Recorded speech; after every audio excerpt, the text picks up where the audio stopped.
its staff, management, or sponsors. Are you a family caregiver? Are you caregiving for someone who can no longer take care of themselves? Are you overwhelmed?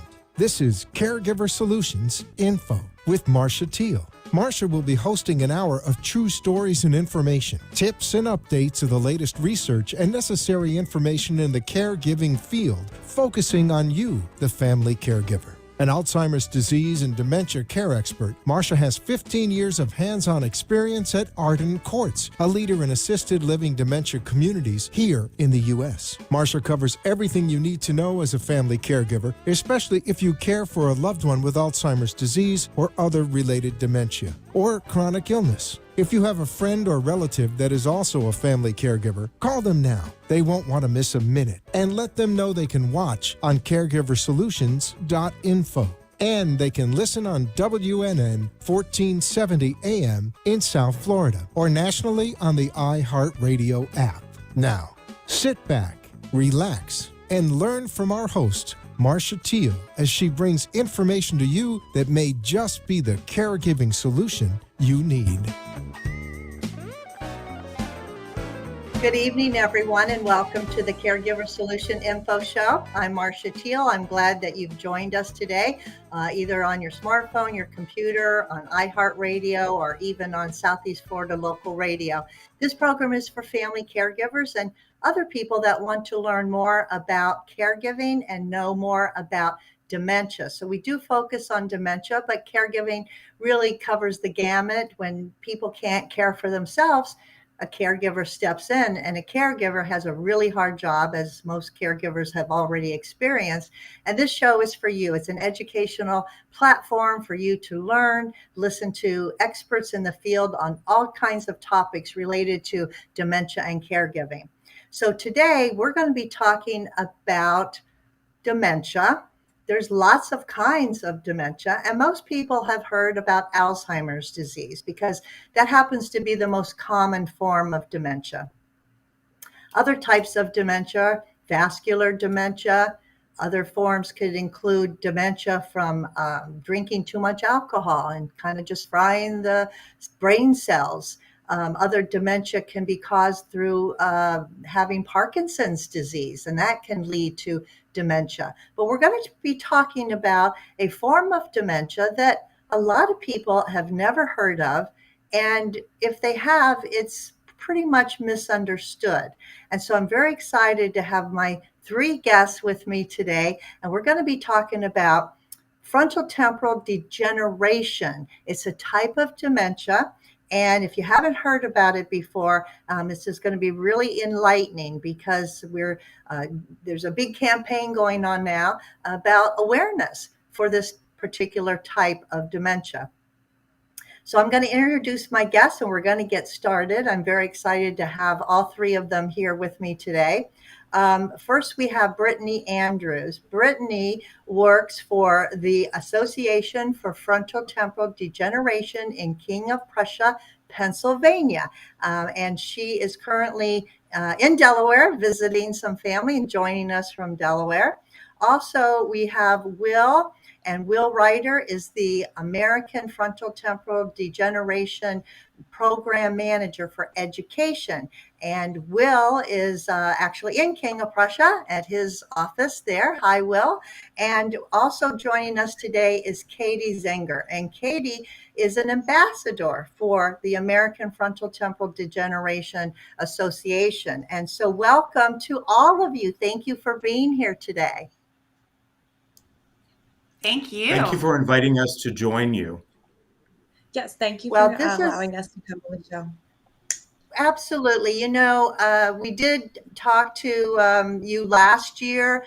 Brittany, you were so kind to come and tell us a lot about what's going on. But this is so important. And right now there's a campaign for awareness of this particular disease. And I think that people need to hear about this because there's so many caregivers out there that are saying, I don't know what's wrong with my loved one, but they're acting really strange. And the doctors might not know exactly what it is, but this is what's happening. And it doesn't look like what my friend's husband has. It doesn't look like what my grandmother had. I'm not really sure what's going on. So this is something that's very important, and we educate caregivers on all forms of dementia, and this is a form of dementia. And FTD, frontal temporal dementia or degeneration dementia, that we're going to be discussing. So I guess the first thing we need to find out, and Will, I'm going to address you to this question. What is the difference between FTD and, let's say, Alzheimer's disease, which most people have heard about? Can you help explain that to us, please? Sure. So Alzheimer's disease, as you've already highlighted for us, is a dementia, and it's the most common dementia of all of the dementias.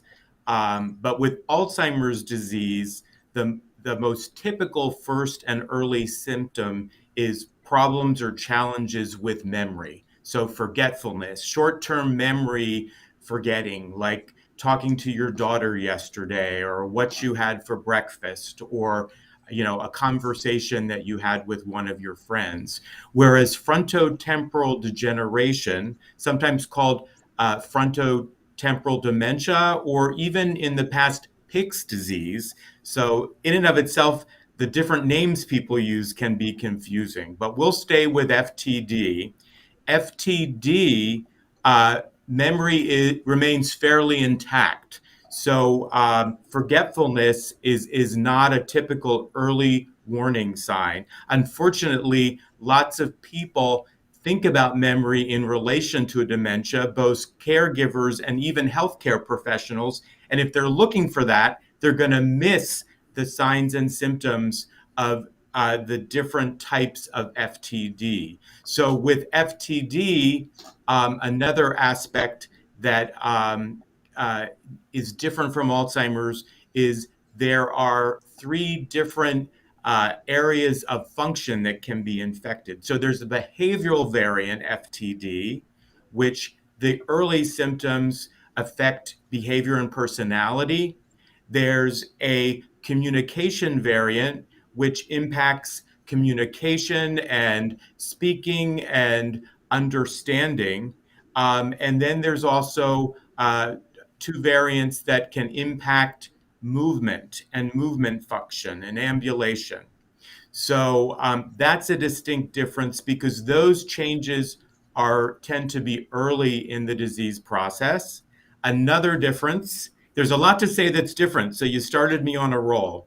Another difference is that FTD, unlike Alzheimer's, which tends to symptoms start in the mid and later 60s, the average age of onset for FTD symptoms is in the late 50s, and the range actually can be anywhere from 21 to 80, but it's more common for people to show the symptoms in their 50s. And so again, many people are not looking for these types of changes in personality, communication, or movement as being a dementia. And then I'll say one more thing, and then I'll take a break. So FTD is also a rare disease. So when we talk about Alzheimer's disease, I believe the studies are showing over 5.5 million Americans. FTD, the number of people in the US is a range of 50 to 60,000 individuals. But we know that number could be undercounted and underrepresented because it's often misdiagnosed initially, or or underdiagnosed. So people are never diagnosed with the symptoms and problems. Well, thank you for that explanation, Will, but I'm not going to let you take a break quite yet, because I do have a question about what you just said regarding the variants. Just like we were having variants with, the COVID now, there are variants with FTD, and you mentioned communication and behavior. Is it typical that someone has a particular variant, or can they have multiple variants at the same time, or do they come and appear in stages? So that's a good question. So I'll try to be as clear about this as I can. So the variants, as we understand it, are caused by initially where they begin in either the frontal or temporal lobes. So those are, you got it, front and side above the ears, and those parts of the brain control and impact certain functions. So, typically a person with an FTD disorder, the deterioration, the neurodegeneration starts in one or the other, or potentially both. But where they start and what they impact is what's going to drive whether they're behavioral variant or primary progressive aphasia, which is the communication uh, subtype, or corticobasal degeneration, or supranuclear palsy. So these are fancy names, but those impact movement. What happens over time is as frontal temporal degeneration continues to develop and cause greater deterioration, then other aspects of the frontal and temporal lobes and even other parts of the brain will become impaired. So then people develop more of the symptoms of potentially more of the symptoms of the other variant. Wow, that's it's a lot to absorb, and that's going to take me to Brittany because, you know, Will just mentioned that FTD is a very rare form of dementia, and you are helping to do a big push for awareness. And is that why you're doing the big push for awareness? Because it is so rare that not enough people know about it. And if so, tell me about your World Awareness Week that you're doing right now. Sure, absolutely. Exactly to Will's point, because because FTD is a rare disease, that's why so much awareness is needed, and so that's a big reason why we do many initiatives around World FTD Awareness Week, and that began last week on September 26th and ran to October 3rd, and it's a time really where it's always held in the last week of September, and it includes events and activism and engagement, and of course, FTD awareness. But it's also a time for people across the globe to come together as an opportunity for connection, and as well as to not feel alone on their FTD journeys. So it's always organized each year by World FTD United, which AFTD is very pleased to be a part of. And it's an international coalition of healthcare professionals, as well as organizations that just provide support to persons that are diagnosed, their family members, their care partners, anyone that really has to go along the journey. But a big reason why we do such a big push is because of those families and just trying to make this rare disease a little bit more understood within local communities, but as well as getting national and global attention. Yeah, because like Alzheimer's, it doesn't restrict itself to certain areas or countries or people, right? It can affect just about anybody, anywhere, right, Brittany? Absolutely. That's why we do such a big push around getting people across the globe to take part in many different ways within World FTD Awareness Week, as well as having organizations across the globe join in through World FTD United to bring these this coalition of organizations to join together and create this week of awareness. Great. So that makes me want to come back to you, Will, and ask the question. We talked about anybody can just, come and learn about it, but also anybody can have FTD, right? So if anybody can, do you find that it's more of a genetic thing? Does it run in families? Because with like Alzheimer's, not necessarily you're going to get Alzheimer's if your parent or your grandparent had it, but there's more chance if that happens, if it does run in your family. What about the FTD? Is it similar to the Alzheimer's way? So it's not exactly like Alzheimer's in that we know that there's likely a higher number of individuals who have a genetic relationship and or a family relationship. But what I'll go through that more uh, thoroughly in just a minute. But the good news, as we understand it, is over 50% of cases or people that develop FTD have no known family relationship of a neurodegenerative illness, and that's called sporadic. Um, uh, they're believed to be sporadic, which is there's no family history to suggest a genetic relationship or a family history of Alzheimer's or another dementia or Parkinson's or ALS. For about 40% of individuals that develop FTD, there is a family relationship to those neurodegenerative diseases. And then for a portion of individuals, and so a subset of the 40%, but we don't have an exact number for that at present. More research needs to be done. But a subset of the 40% is what we call genetic. And what that means is that a family member, let's say in a family, a parent of a person may have one of the genetic mutations, and there are about, I want to say, 20 known genetic mutations, 3 that are most common, and these are, and this is a fancy word, autosomal dominant mutations. And I'm not a geneticist, so I'm doing my best here. So it simply means that, unfortunately, let's say you have a parent and they have a genetic mutation for FTD, you have a 50% chance you as a child have a 50% chance of inheriting that genetic mutation. And that would be true of any of your siblings. Genetics does play a role. It can be inherited, and we're certainly looking to learn more.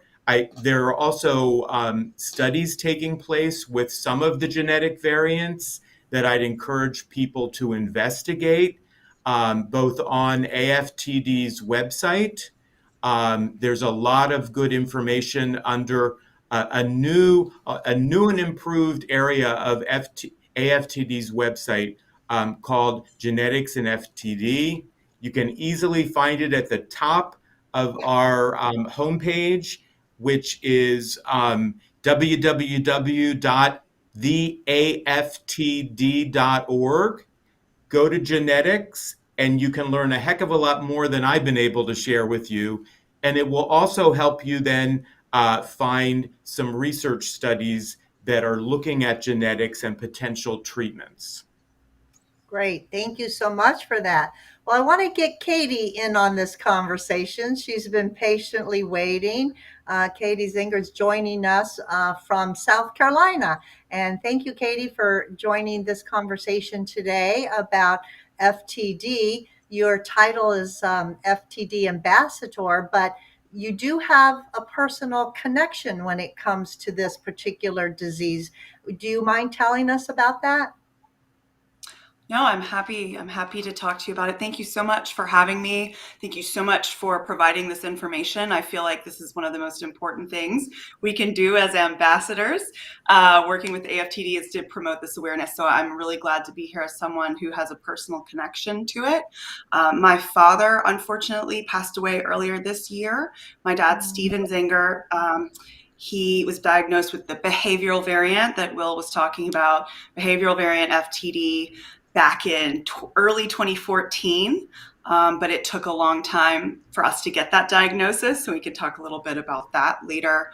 But I'm very close to my father. I'm going to get a little teary already. You never know when it'll pop up. Grief is funny. Right. But I was very close to my father. He and I have the same birthday, November 3rd. We were just, I am who I am in terms of my career. and my career path, because he's a science teacher and a geophysicist, and I always wanted to be a scientist. So I work in public health, and I do a lot of health promotion, education, and behavior work. So this is, yeah, it was obviously very, very important to me. And so it's a hard caregiving process. It's hard to be a loved one, to have a loved one have any kind of FTD diagnosis. So I'm here to try to make people feel like they're not alone, because this can feel so isolating and hard.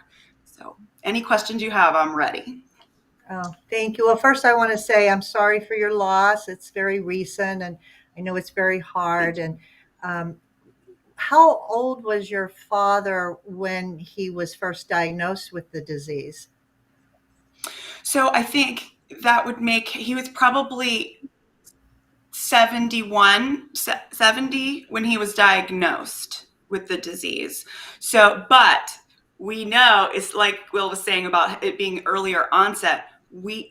Once we figured out that this was a disease process and not something else like some kind of late forming schizophrenia or like anxiety and depression kind of mental health issue, as soon as we figured that out, we and had some direction to go in, that made things easier. So I'm looking back with 2020 hindsight, I think I started seeing signs back when he was in his late 50s. Is the that very right? beginning of That far Yes, back? yeah. Wow, that's Yes. pretty far back. So you're talking about a span of, 15, 20 years. Yeah, about And 15 years. Yeah. yeah, and looking back now, Katie, on that, what were some of the first things that were happening that made you think there's something going on with Dad? We don't know what it is. What did you or your family first notice? So around 2008, like I said, was when we first noticed things were a little different, where he quit it was actually the financial things that came first. My dad was always not necessarily like the stock market playing financial genius, but he was very much a child of, his parents had been through the Depression. He was a like younger oops baby. So he was extremely frugal. He always did the taxes, and he was in charge of budget and paying bills and stuff. And that was just something he did. And mom never had to worry about it or think about it. And then he started making really simple, dumb mistakes on the taxes that were costing us money. He also quit teaching his final job was teaching chemistry at a high school here in South Carolina, and he quit 3 years before he was eligible for retirement, which is both a financial and a very like rash decision that he would never have made. If the man that I knew growing up, the man that raised me, is just a very calm, logical person, very much a scientist. And so that just was such a strange thing for him to do, to take that ding on retirement, right? To do that early. We also started seeing signs of apathy. So that's a big part of the behavioral variant that you see that can be incredibly difficult for family members. Things that you wouldn't think would be as hard, right?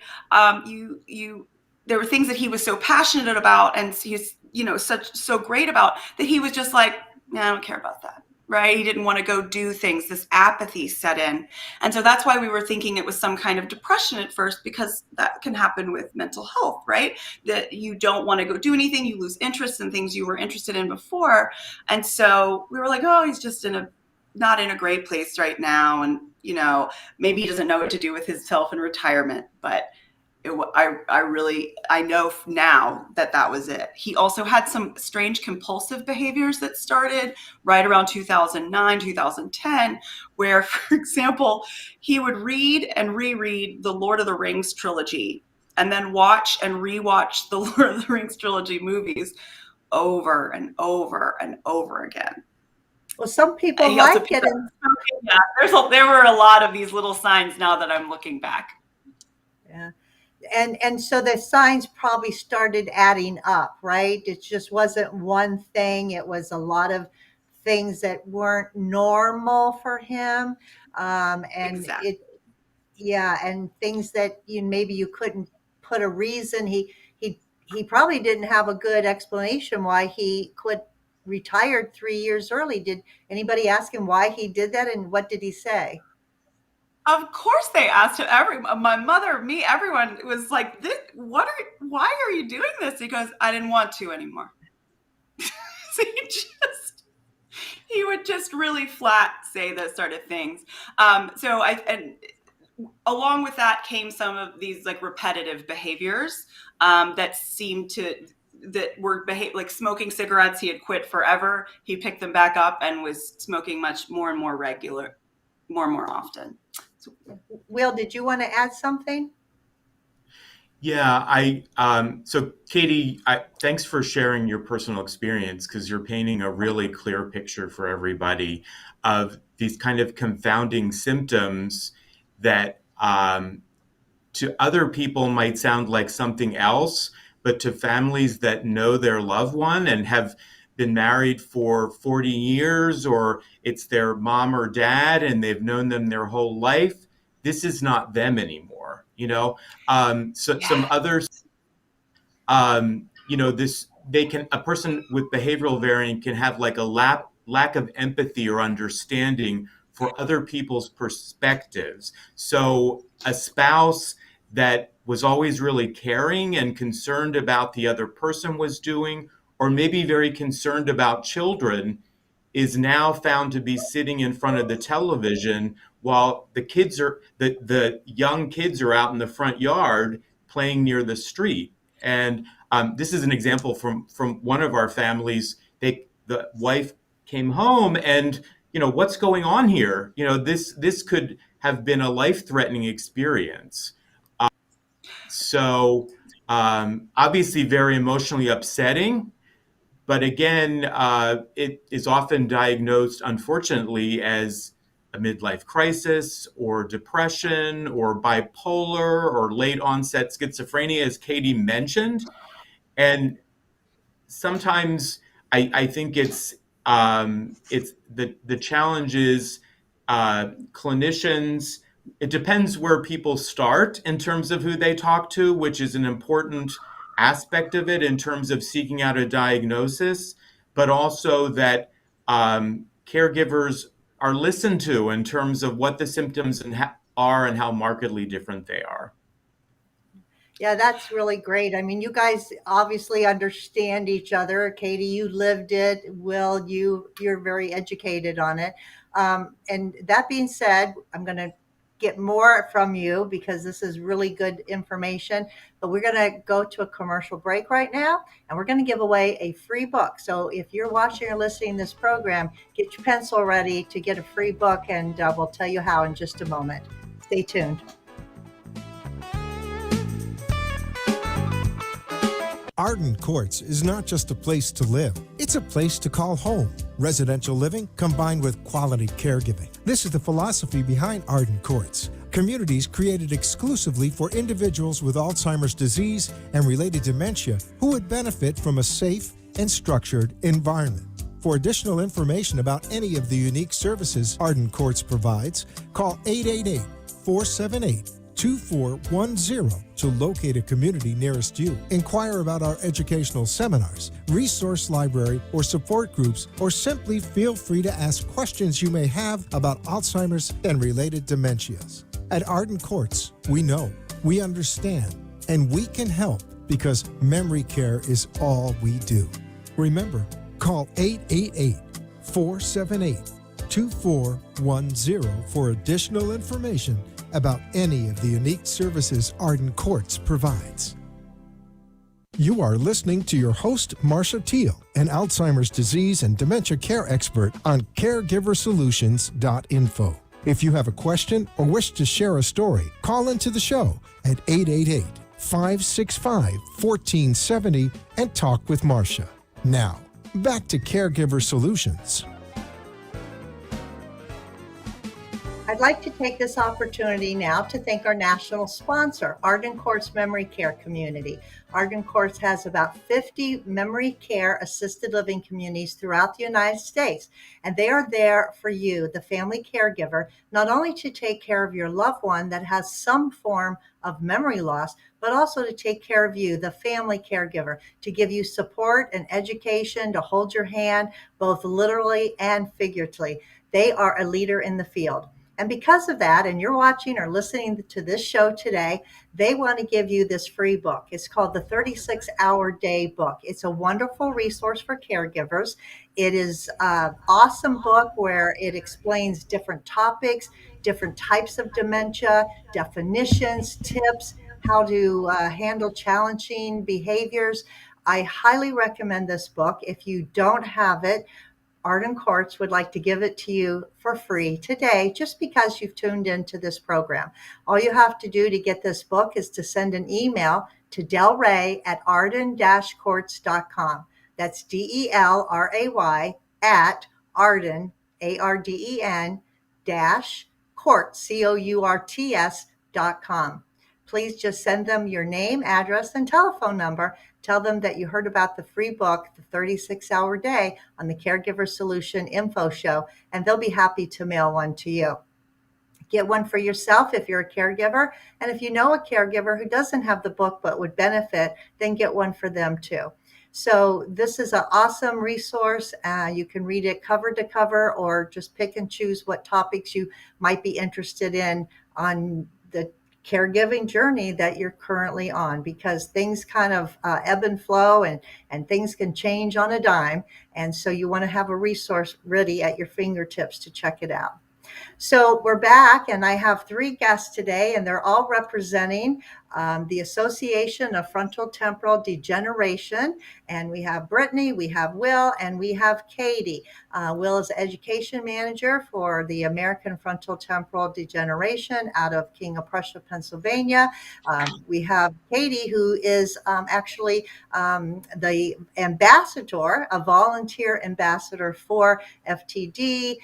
She's had a personal experience, which she just shared about her father having the disease. And Katie, again, we're so sorry for your loss, and so grateful for you to come and share your experiences. I know it's not easy, but it is very important. And last but not least, we have Brittany Andrews, and Brittany is the fundraising coordinator and much, much more for the association. So thank you guys for coming here again today to talk about this very, very important topic. Now, Katie, you talked about some of your father's first symptoms, things that he did. I want to ask Will. Will, you heard Katie. Were the things that she was saying about her dad, how he first exhibited some of these signs, are those typical signs? Were they abnormal? Were they normal? And if so, what are some other signs that people can be aware of? Sure. So, Katie, the challenges, the symptoms that she described are very typical of the behavioral variant subtype of FTD. I think some others would be, disinhibited behavior. And by that, I mean,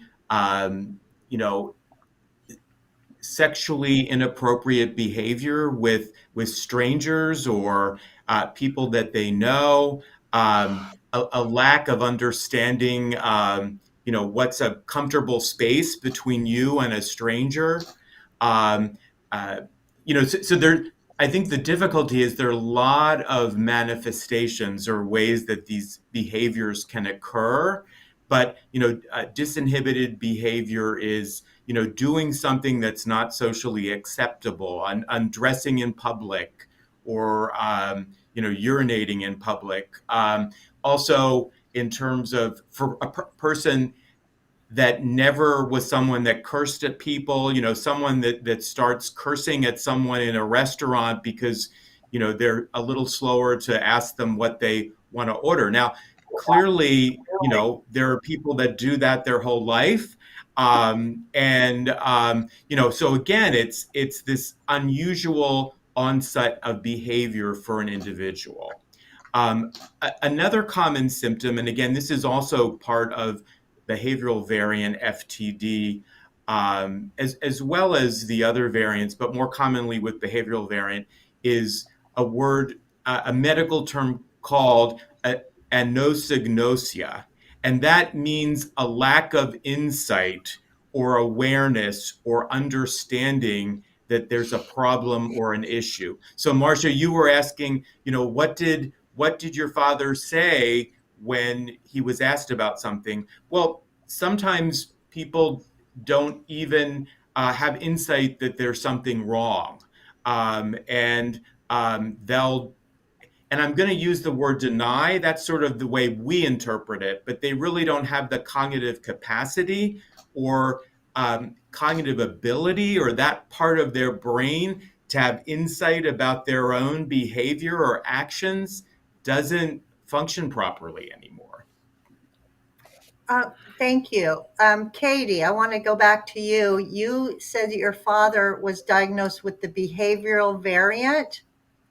And a lot of the things that you described and a lot of things that Will described for the behavioral variant of FTD are very similar to Alzheimer's disease. Okay, I heard a lot of similar behaviors in there. And I know there's other variants like the communication, which Will, I want you to talk about that in a moment. But knowing that, Katie, how difficult was it for your dad to actually get properly diagnosed so that the family knew exactly what they were dealing with? Was it pretty simple process? Did he have to go to a lot of specialists? How long did it take? What was your experience with that? Marcia, getting the diagnosis of FTD for my father was maybe one of the most traumatizing experiences of my life. Especially since my dad and I are close. He's my hero, was my hero in a lot of ways. Both to see him he absolutely had that anosognosia piece of it. And so him having this disinhibited behavior that, please know, like, he never did this growing up. So something like my mom fell down the stairs at our house and he stood there and laughed at her, right? So this level of cruelty, right, where it's just the wrong emotional reaction to the scenario, right? I mean, or he would touch caregivers or things like that, nurses, or he would touch people inappropriately. And if you knew my father, that was so far beyond the kind of person that he was that it was difficult. So again, we know something is terribly wrong, that he is not himself. And that, my first theory was that an alien had taken over his body, but that is not a medical diagnosis you can go get. So we tried to figure out what was wrong. We got a appointment with a neurologist, very well-respected neurologist in the Midlands area of South Carolina. And it took us 6 months to get that appointment in the first place. And I went with him because I knew that my father basically can't make it through a dental appointment or any kind of medical appointment without saying something inappropriate, saying something that's not true, and that he had no idea that these behaviors were problematic. So when you asked him if he had do you think you have dementia, or have you been forgetting things lately, or do you think there's anything wrong with your brain right now, he would make a joke and say, I have CRS disease, and that means can't remember disease. So he's right. So, okay. So he's making jokes, he's putting people off, but we go to this neurologist and the neurologist basically doesn't believe me when I say, if you do the XYZ things to him, or if you ask him these things or try to force him to do something, he'll walk out of the door. He will leave. And he's still a very physically capable 6'1", 250-pound man who's very strong. So you nor I nor 5 of your staff can keep him from walking out the door. So if we waited 6 months for this appointment, you need to be careful with how you're interacting with him, with your bedside manner, because he will get up and leave, and we will have wasted months and months and hundreds of thousands of dollars eventually, right?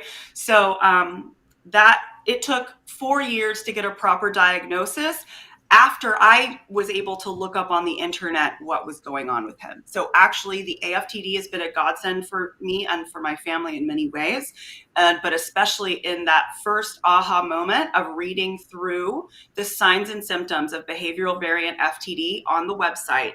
And it listed these behaviors, and all the breath came out of my body, right? Like I was like, this is exactly what's happening to my dad, where nothing else seemed correct, right? None of the mental health issues or any of that. So it's very hard. And I'd love to talk later about how hard it is to navigate the healthcare system when the vast majority of providers, and it's not their fault, the vast majority of providers have no idea what this disease is. They will call it Pick's disease, maybe, if they remember that, but they just don't know the difference, and they almost don't believe you, because your person with a loved one with behavioral variant FTD can often jump back into a normal version of themselves for just long enough to make it through an appointment. So you have to, Will was saying earlier, you have to listen to the caregiver.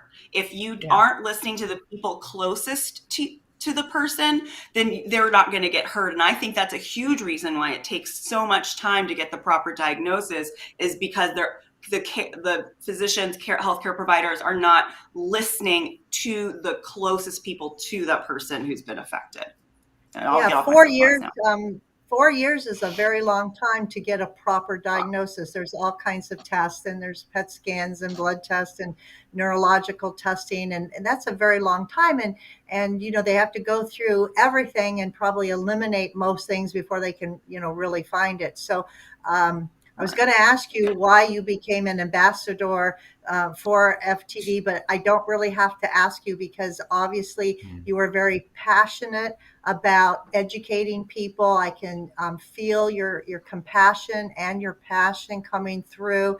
Obviously, you want other families to know about this and not maybe have to suffer as much as your family did with trying to get a proper diagnosis. And so I want to thank you for sharing your story, but also for helping others to understand and to learn from your own experience. Because on this program, I think caregivers really, they learn a lot, but they learn more they learn a lot from caregivers, but I think they sometimes learn more from the caregivers that are on the program, because they've walked in their shoes. They've been there, done that. They have the feelings. It's just not facts and figures. You can tell exactly what happened and how it affected you and all of that. So I really appreciate that. I want to ask one quick question to Will. We've been talking about the behavioral variant of FTD. Give me just a couple symptoms if it's a communication variant. Sure. So with primary progressive aphasia, one symptom or sign can be halting speech. So words that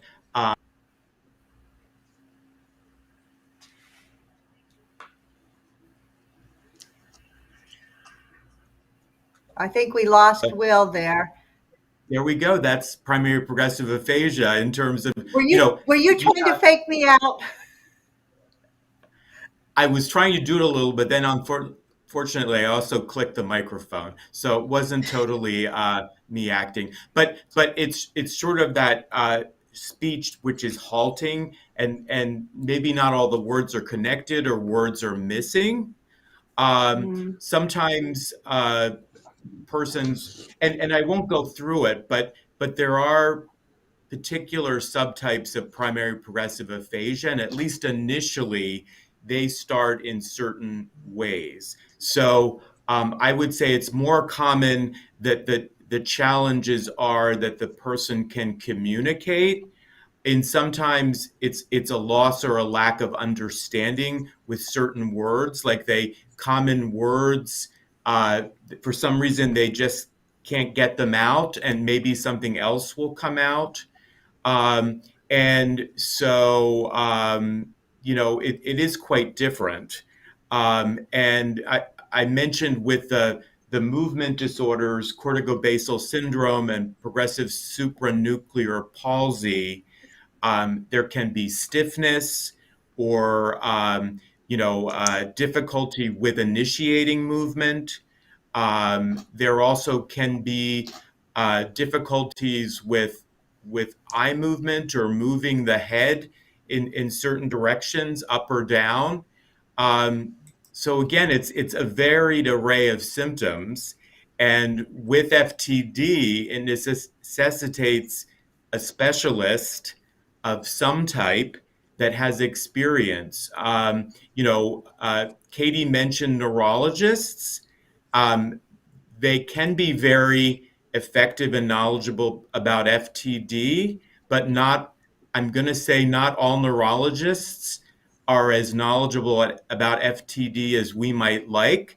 So there are behavioral neurologists, neuropsychiatrists, neuropsychologists. There are a variety of clinicians. At FTD, our website, or you can call our helpline or contact our helpline.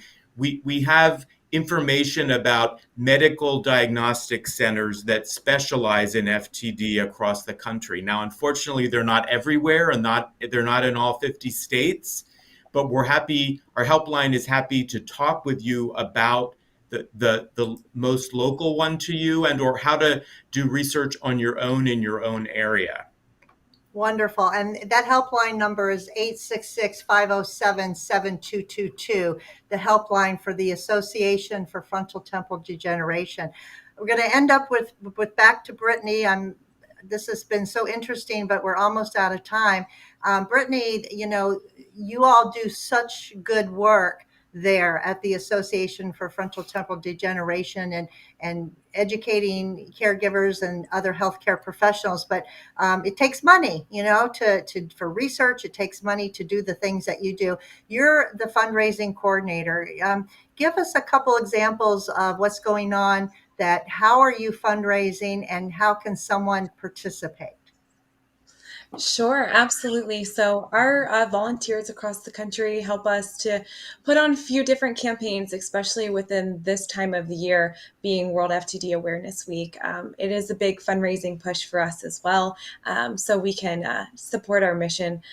So last week, our annual Food for Thought campaign started off on September 26th, and it'll run through October 10th. So again, combining World FTD Awareness Week. And it's AFTD's flagship fundraising awareness campaign because of that pivotal time for our organization. And we're commemorating our 9th year this year. And it's just really a campaign about raising awareness of FTD, as well as critical funds for our mission. And it encourages people across the country and the world to combine two key things: food and FTD education, in an event that's either in person or virtual. Anything that comes to mind when they think of food and FTD education. We see quite a few different events throughout the campaign, and it's just great to see volunteers coming together, creating such a collective effort to draw national and global attention to the disease, and wanting to make an impact. One of the other ways that people are getting involved this year within fundraising is back for its second year. It started in 2020, and it was created by a dedicated group of volunteers, is the hashtag FTD Hotshot Challenge. And this combines both social media and hot sauce to create a viral challenge to, again, raise FTD awareness as well as funds for AFTD's mission. All the funds raised through this campaign are going to be going towards AFTD's research initiatives. So a very, important cause being designated there. And it was kicked off last week during World FTD Awareness Week as a part of our Food for Thought campaign. And it's just been really great to see so many volunteers across the country and in other countries as well taking part and wanting to just make a difference by doing 3 key steps. And that's pretty much taking a shot of hot sauce, tagging your 5 friends, and donating to AFTD's mission. We actually took the acronym FTD and made it into an acronym for the campaign. So the F is for, for filming yourself, taking a shot, the T, tagging 5 friends, and the D, to donate to AFTD's mission. But again, it's just been great to see so many of our volunteers just feel so compelled to wanting to support our mission, but also to raise awareness within this such a pivotal time of our organization. So volunteers really have been getting involved in so many different ways within fundraising, within awareness. We actually had a video released on October 2nd called The Global Conversation on FTD, which was organized by World FTD United. And this was a video where we had persons diagnosed, their family members, their care partners, healthcare professionals. They submitted a 1 to 2 minute video, and it was compiled into a larger video, which we called The Global Conversation on FTD. And again, released on October 2nd. It was about 4 hours long of stories of people personally afflicted. And it just was a really amazing video for people to tell their stories in a therapeutic way, but also for listeners at home to feel like they're not alone on the journey. So if anyone is interested in watching that video, it's on AFTD's website at theaftd.org. And it's also on World FTD United's website on worldftdunited.net. So they're both available to watch there. But it's just such a important time for our organization within awareness and in fundraising. And just trying to get as many volunteers involved. And we certainly do have so many wonderful volunteers at AFTD that want to take part in helping to spread our mission. Well, I know all of you are so good and so passionate about doing what you do. And we really appreciate you in the healthcare world, because without people like you, we would all be more lost. And if someone wants to take some of those challenges, Brittany, can they find out about it on the website also? Absolutely. So if anyone is interested in joining any of these campaigns, you can go to AFTD's website at theaftd.org. You can click on Get Involved and then Host an Event and then Food for Thought. Also currently on AFTD's website, if you look in the top right-hand corner on the main landing page, you'll see 2 logos, and those are for both our hashtag FTD Hotshot Challenge campaign as well as our Food for Thought campaign. So you can just click on those icons in the top right corner, and they'll take you to more information about those 2 fundraising campaigns, both Food for Thought and the hashtag FTD Hotshot Challenge. Well, thank you. You all are doing an amazing job. Really appreciate you being here today. And I want to, let everybody know again, the website to find out all about this disease, to find out about how you can get involved, about how you can help raise funds. Their website is theaftd.org. And it's very important. Go on there, check it out, find anything you want to find. They are just doing amazing things. I'm sorry we didn't get to talk about everything that we wanted to talk about today, because you all are so interesting. There's so much to talk about, but unfortunately, we're running out of time. If you are concerned about maybe having a loved one that you're thinking, I don't know what that is. I've listened to everybody. Maybe I should be thinking about FTD. Call their helpline. Their helpline again is 866-507-7222. Toll-free number 866-507-7222. Ask them. They'll get you connected. They'll give you resources. You can find out about it. And so thank you all for being here. Appreciate all of you so much. And good luck with everything. And I want to thank our audience for tuning in today. appreciate you too. Share the information you've learned. Don't forget to get your book, and we'll be back next week, next Tuesday, 6 o'clock p.m. for another edition of the Caregiver Solution Info Show. Until then, everybody stay safe, be well. We'll see you next time. Good night.